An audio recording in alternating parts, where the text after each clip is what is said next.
So these are the 3 S's to quitting your job and starting your own business. And I'm making these 3 S's, this shorthand to help you get started. Just a little primer about me. I quit my job back in 2012 and I started my own business. By 2015, my business was doing over $1 million per year. And at this point in 2019, which is where we're at now, my business does roughly $500,000 per month. Last year, my business did around $5 million. So point being, you can do it. It's very possible, and I'm gonna show you the best way how. So the first S is save. When you're thinking about quitting your job and starting your own business, start saving, okay? You wanna hope for the best, of course, but prepare for the worst. Have you heard that line? Hope for the best, prepare for the worst. Because the fact of the matter is, as an entrepreneur, income is like this, okay? When you're working a job, income is a steady line. You're always making that same amount of money per month. Now you can make far greater amounts of money as an entrepreneur, but it's still, you're gonna have high months and you're gonna have low months. And working for yourself is not consistent.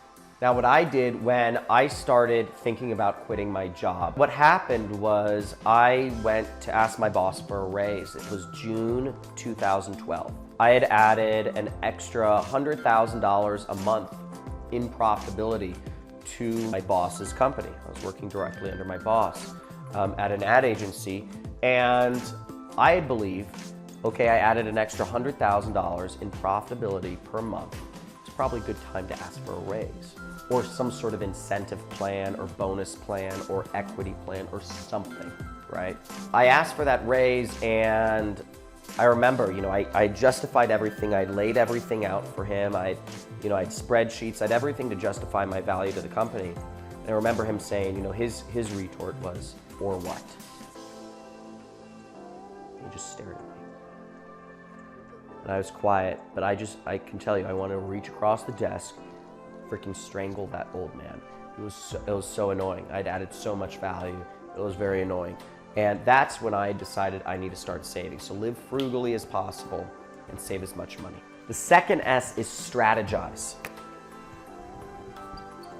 Part of strategy for running your own business is you want to make at least 50% more than what you were making at your job, okay?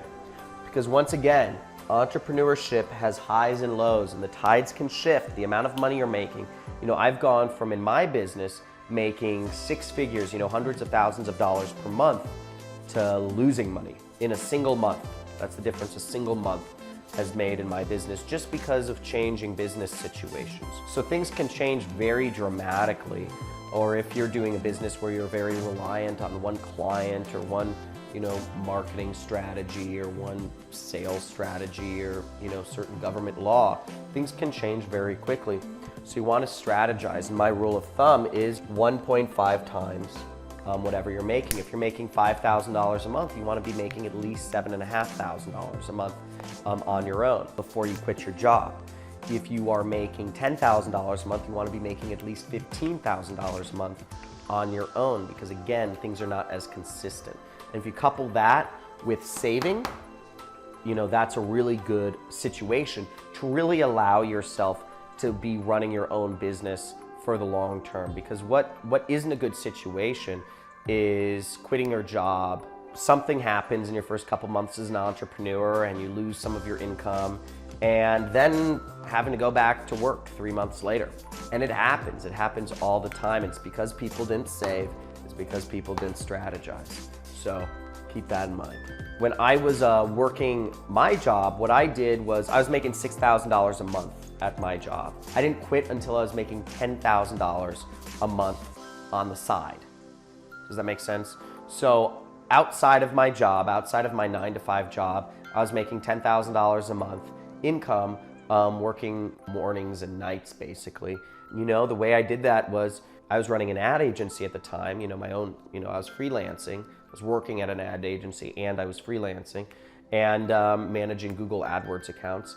And what I did was at nights, I went to places where I'd find these high-end clients who would hire expensive freelancers. That's what I did, and I serviced their accounts at nights too. So I was constantly trying to do this and make this money so that I could quit. But again, I didn't quit until I was making quite a bit more than what my job was paying me. And that gave me that buffer zone. Third S,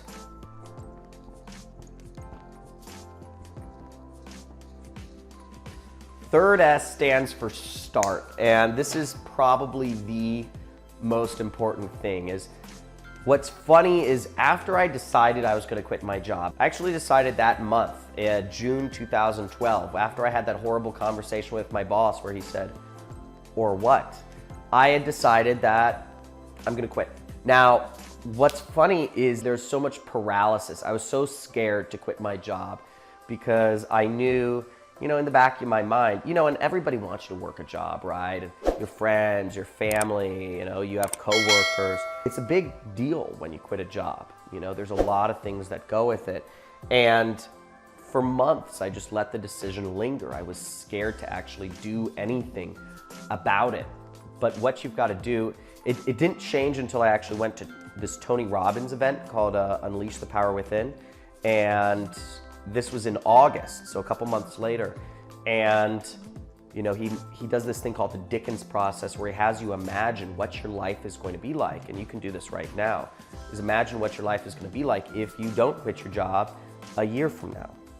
Then imagine what your life is going to look like if you don't quit your job 5 years from now. Then imagine what your life is going to be like if you don't quit your job 25 years from now. It's a visualization exercise, and I did this and I realized my life is going to be nothing like what I want it to be. For me, it wasn't just quitting my job, it was just working a job, not being my own employer.